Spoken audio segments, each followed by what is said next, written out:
Hello my dear student, welcome back to my YouTube channel Subhash study centre.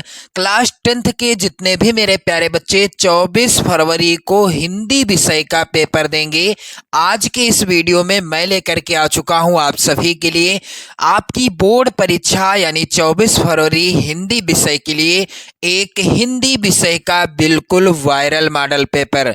मेरे प्यारे बच्चों, यदि आप इस वायरल मॉडल पेपर को अपनी बोर्ड परीक्षा से 1 घंटा पहले भी देख लिया तो आप 70 में 65 प्लस तो करके ही आओगे, क्योंकि आपने तब तक बहुत अच्छी तैयारी कर रखी होगी। क्योंकि मेरे प्यारे बच्चों, आपको 70 में 70 लाना है। मैं क्लियर करा दूं, आपको भ्रम में नहीं रखना किसी भी तरीके के।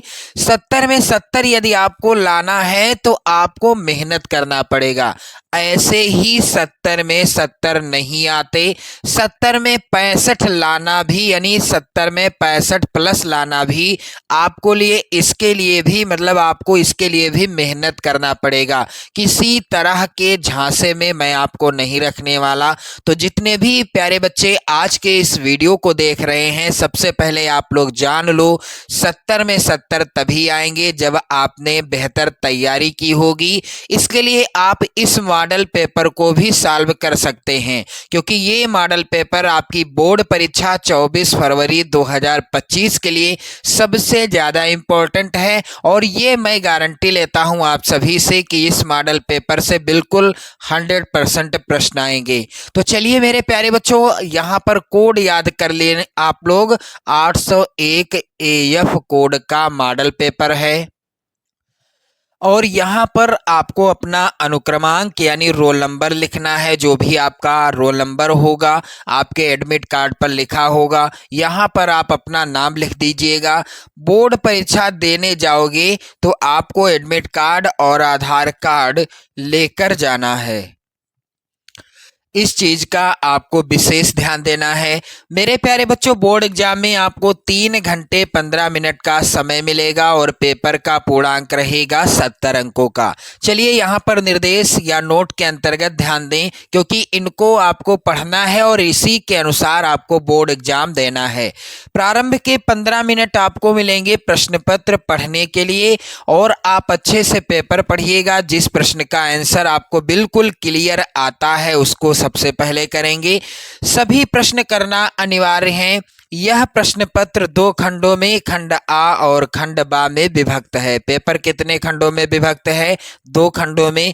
खंड आ में 1 अंक के बहुविकल्पीय प्रश्न हैं, जिसके सही उत्तर आपको OMR सीट में भरना होगा। चाहे तो आप नीले पेन से OMR सीट भरें या फिर आप काले पेन से भरें, लेकिन पेन कौन सा होना चाहिए? बाल पॉइंट कलम होना चाहिए, यानी पेन होना चाहिए। और मेरे प्यारे बच्चों, आपको क्या करना है? खंड आ के प्रत्येक प्रश्न का निर्देश पढ़कर केवल प्रदत्त OMR सीट में ही आपको उत्तर देना है। और एक बार आपने जो गोला काला कर दिया, मेरे प्यारे बच्चों, मान लो ये पहला प्रश्न है और इसके ऑप्शन हैं यहाँ पर 4। ए है, बी है, सी है और डी है। सही ऑप्शन ए वाला है। गोला आपको ए वाला भरना था, आपने भर दिया डी वाला। अब ना तो इसे आपको इस तरह से काटना है, ना ही इसको इरेजर से खुरचना है और ना ही व्हाइटनर लगाना है। आपने भर दिया सो भर दिया। और एक प्रश्न में आप 2 गोले भी नहीं भर सकते, इसका भी आपको ध्यान देना है।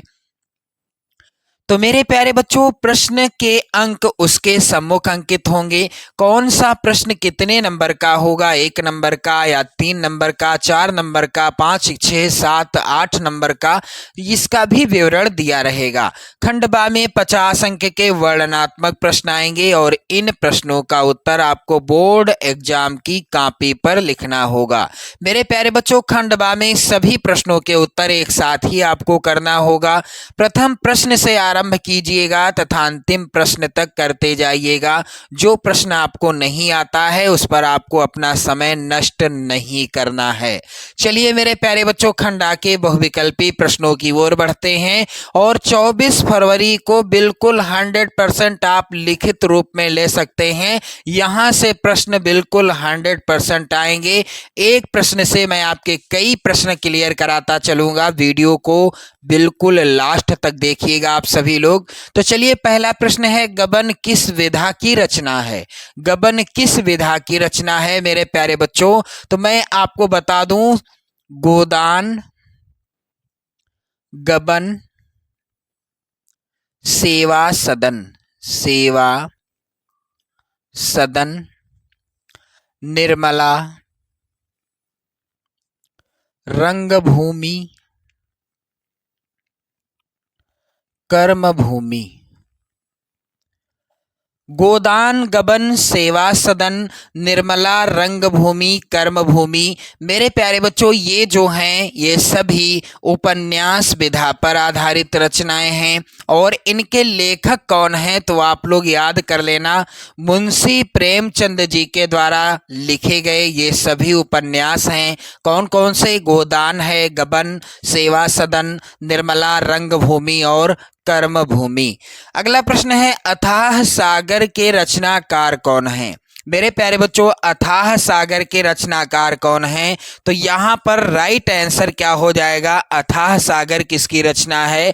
यहाँ पर राइट आंसर होगा मेरे प्यारे बच्चों, अथाह सागर है जयप्रकाश भारती जी की रचना। किसकी रचना है? अथाह सागर के लेखक हैं जयप्रकाश भारती जी।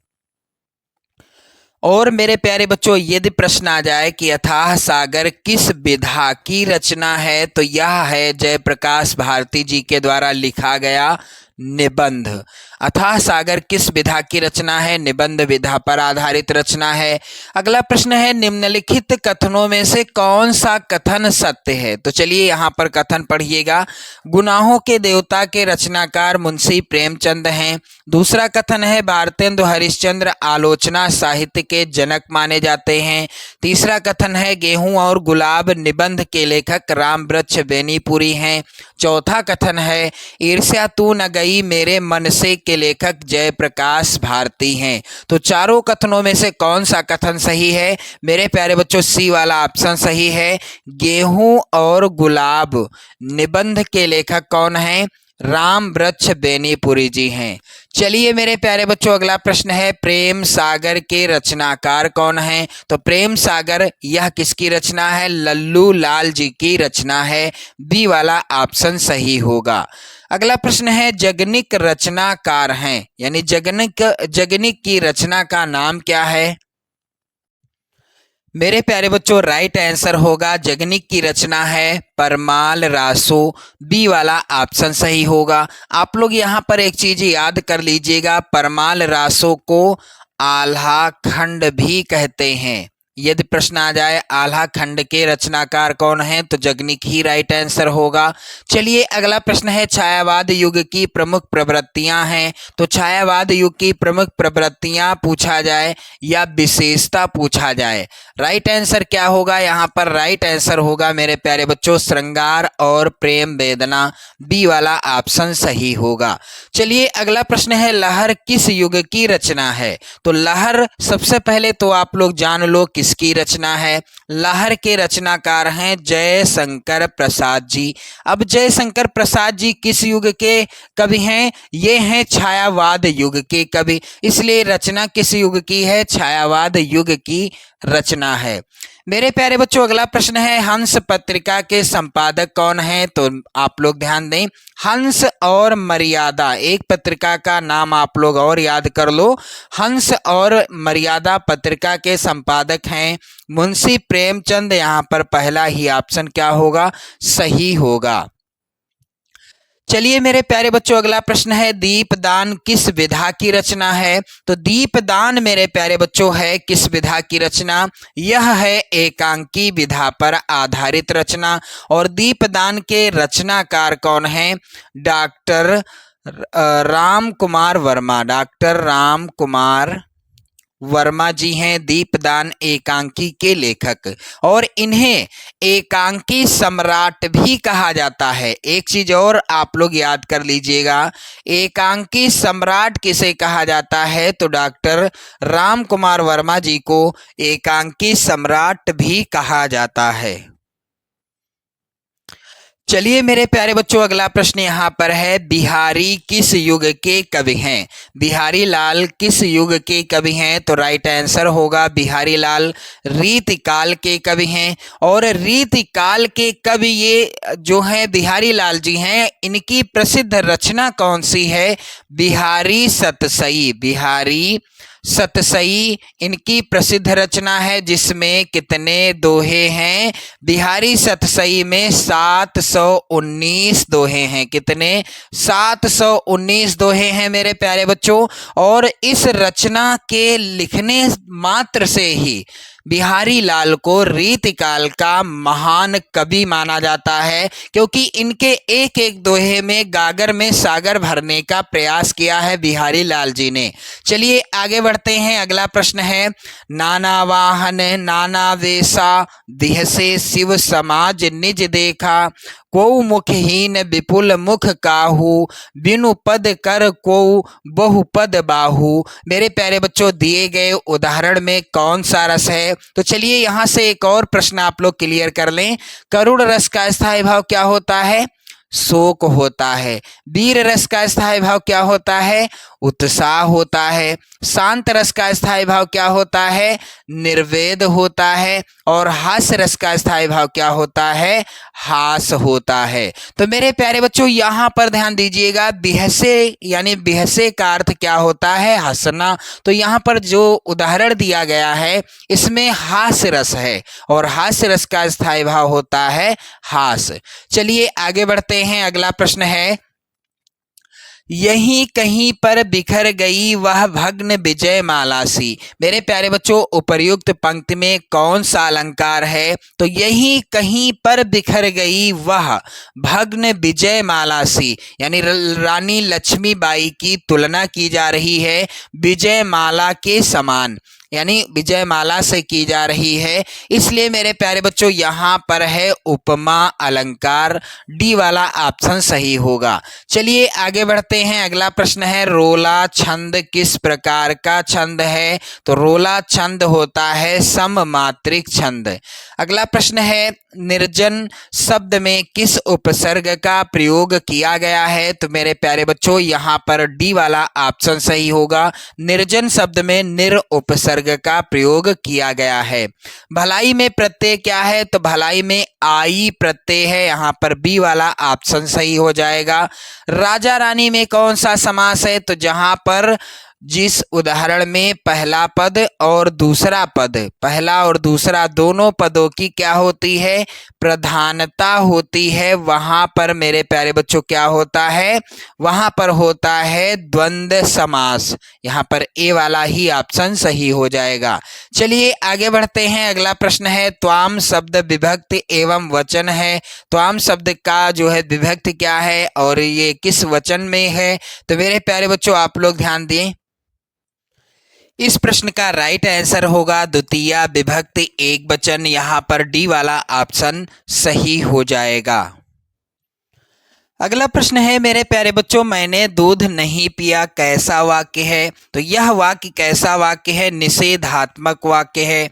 और अगला प्रश्न संख्या 19 है। यहाँ पर मुझसे उठा नहीं जाता है कौन सा वाच्य है? तो यहाँ पर है कर्मवाच्य। मेरे प्यारे बच्चों, क्या कर्तवाच्य है या भाववाच्य है? राइट आंसर क्या होगा इस प्रश्न का? मेरे प्यारे बच्चों, यह कैसा वाक्य है? भाववाच्य है। घोड़ा तेज दौड़ता है, रेखांकित पद का परिचय दीजिए। तो यहाँ पर है क्रिया विशेषण पद। चलिए इसके बाद आप देखोगे खंडबा, जिसमें वर्णनात्मक प्रश्न आएंगे और यह खंडबा होगा 50 नंबर का। यहाँ पर ध्यान दो आप सभी लोग। पहला प्रश्न है, निम्नलिखित गद्यांश पर आधारित 3 प्रश्नों का उत्तर आपको करना होगा। 6 नंबर आपको मिलेंगे। गद्यांश यहाँ पर है, विश्वास पात्र मित्र से बड़ी रक्षा रहती है, जिसे ऐसा मित्र मिल जाए उसे समझना चाहिए कि खजाना मिल गया। विश्वास पात्र मित्र जीवन की एक औषधि है। हमें अपने मित्रों से यह आशा रखनी चाहिए कि वह उत्तम संकल्पों में हमें दृढ़ करेंगे, दोषों और त्रुटियों से हमें बचाएंगे, हमारे सत्य, पवित्रता और मर्यादा के प्रेम को पुष्ट करेंगे।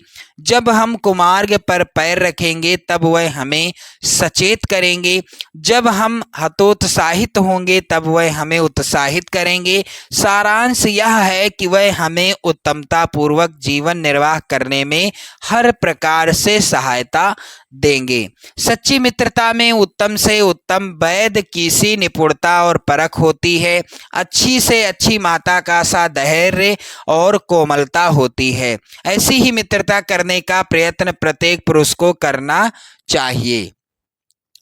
तो मेरे प्यारे बच्चों, पहला प्रश्न है उपर्युक्त गद्यांश का संदर्भ लिखिए। तो पाठ कौन सा है जिस पाठ से लिया गया है प्रस्तुत गद्यांश?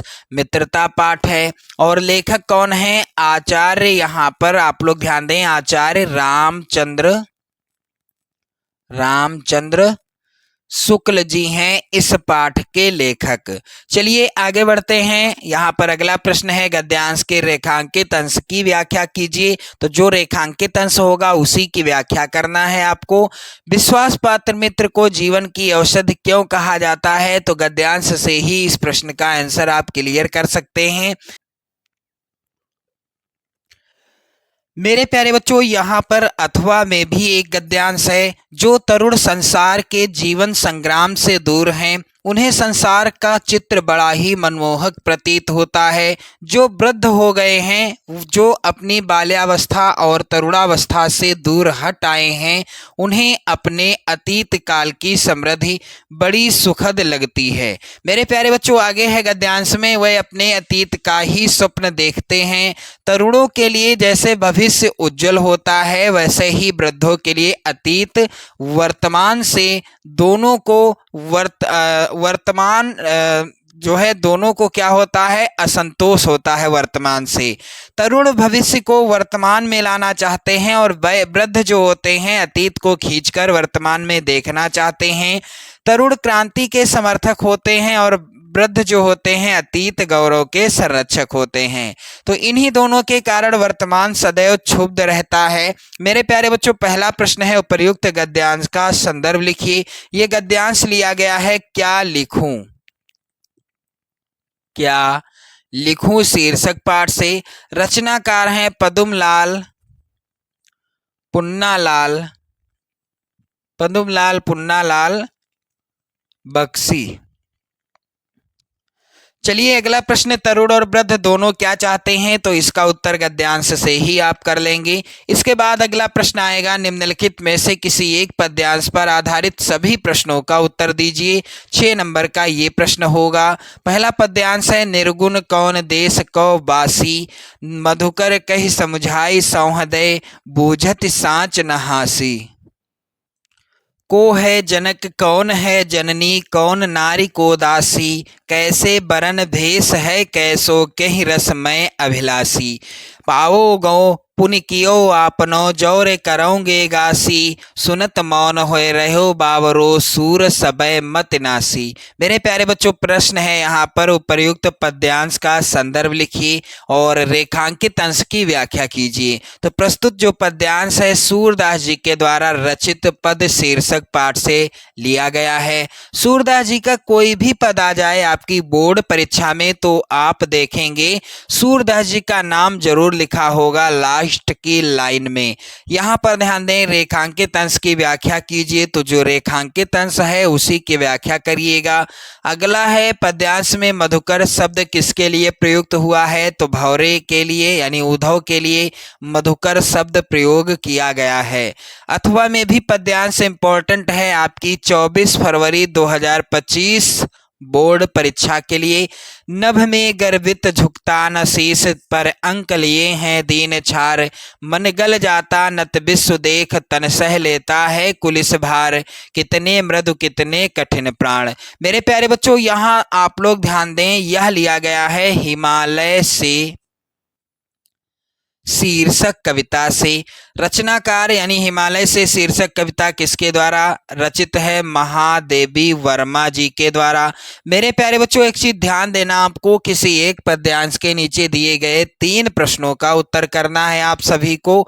चलिए आगे बढ़ते हैं। अगला प्रश्न है, निम्नलिखित में से किसी एक संस्कृत गद्यांश का संदर्भ सहित हिंदी में अनुवाद कीजिए। मेरे प्यारे बच्चों, 5 नंबर का ये आएगा। अब संस्कृत का गद्यांश है यहाँ पर, इयम नगरी विविध धर्माणाम संगम स्थली, महात्मा बुद्धः तीर्थकरः पार्श्वनाथः शंकराचार्यः कबीरा गोस्वामी तुलसीदासः अन्ये च बहवः महात्मानः अत्रागत्य स्ववियान विचारान प्रसारयन्।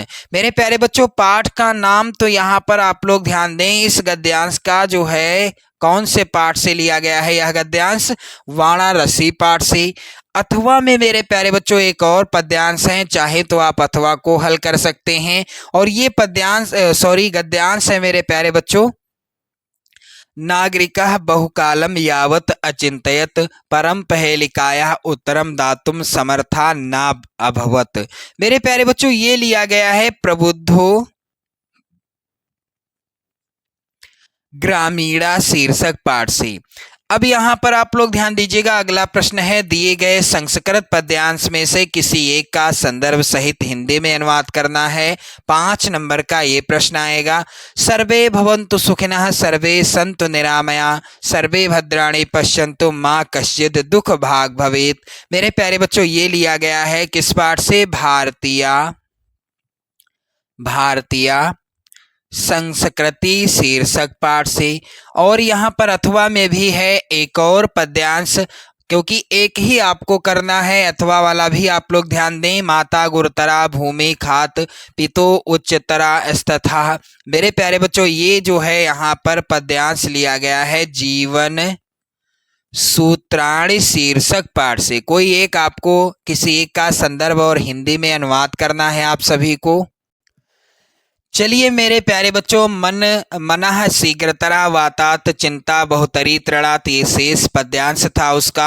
अगला प्रश्न संख्या 5 है। अपने पठित खंड काव्य के आधार पर निम्नलिखित प्रश्नों में से किसी एक का उत्तर देना है आपको ध्यान देना है, जो भी खंड काव्य आपके जिले के लिए निर्धारित है उस खंड काव्य के किसी एक प्रश्न का उत्तर दीजिएगा। 3 नंबर आपको मिलेंगे। तो आप लोग कमेंट करके बताओ कि आप किस जिले से हो। तो यहाँ पर ध्यान दें, प्रत्येक खंड काव्य से 2-2 प्रश्न पूछे गए हैं, आप देख सकते हैं।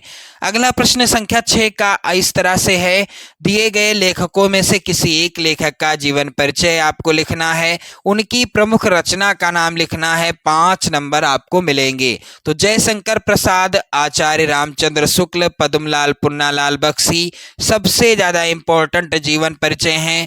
आप लोग तैयार कर लो, 24 फरवरी को बिल्कुल 100% छपेगा। अगला प्रश्न है, दिए गए कवियों में से किसी एक कवि का आपको जीवन परिचय लिखना है और उनकी प्रमुख रचना का नाम लिखना है। 5 नंबर का ये प्रश्न भी आएगा। महाकवि सूरदास, महादेवी वर्मा और बिहारी लाल, इन 3 कवियों का जीवन परिचय बिल्कुल आप 100% रट लीजिएगा, क्योंकि 24 फरवरी को यही पूछा जाएगा। बिल्कुल 100% की गारंटी है मेरे प्यारे बच्चों। अपनी पाठ्य पुस्तक, अगला प्रश्न है, अपनी पाठ्य पुस्तक में से कंठस्थ कोई एक श्लोक लिखिए जो इस प्रश्न पत्र में ना आया हो। 2 नंबर का प्रश्न आएगा। अगला प्रश्न है, निम्नलिखित प्रश्नों में से किन्हीं 2 प्रश्नों का उत्तर आपको संस्कृत में लिखना है। 2 नंबर का ये प्रश्न आएगा। तो ये सभी प्रश्न आप लोग तैयार कर लेना। यहाँ पर है, वाराणसी कस्या नद्याः कूले स्थितः। अगला प्रश्न है, चंद्रशेखरः कः आसीत्। और प्रश्न संख्या 3 है, भारतीय संस्कृते मूलम किम अस्ति। अगला प्रश्न है, आतुरस्य मित्रम किम अस्ति। ये सभी इंपॉर्टेंट प्रश्न हैं, आप लोग जरूर तैयार कर लीजिएगा इन सभी प्रश्नों को। चलिए अगला प्रश्न है, निम्नलिखित में से किसी एक विषय पर आपको निबंध लिखना होगा।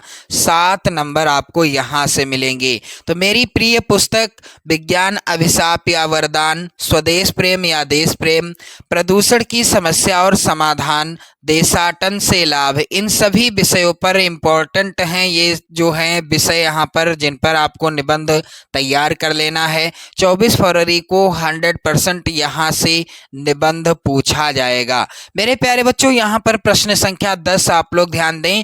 शहर की सफाई हेतु अपने शहर के मुख्य नगर अधिकारी को पत्र लिखिए। 4 नंबर का ये आएगा प्रश्न।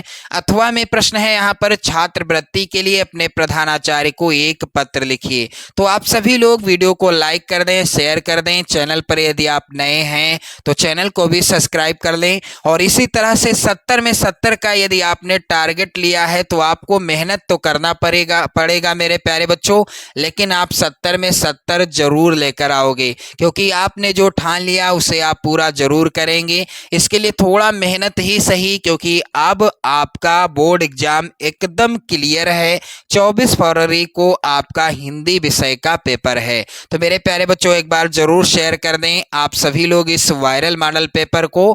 जय हिंद।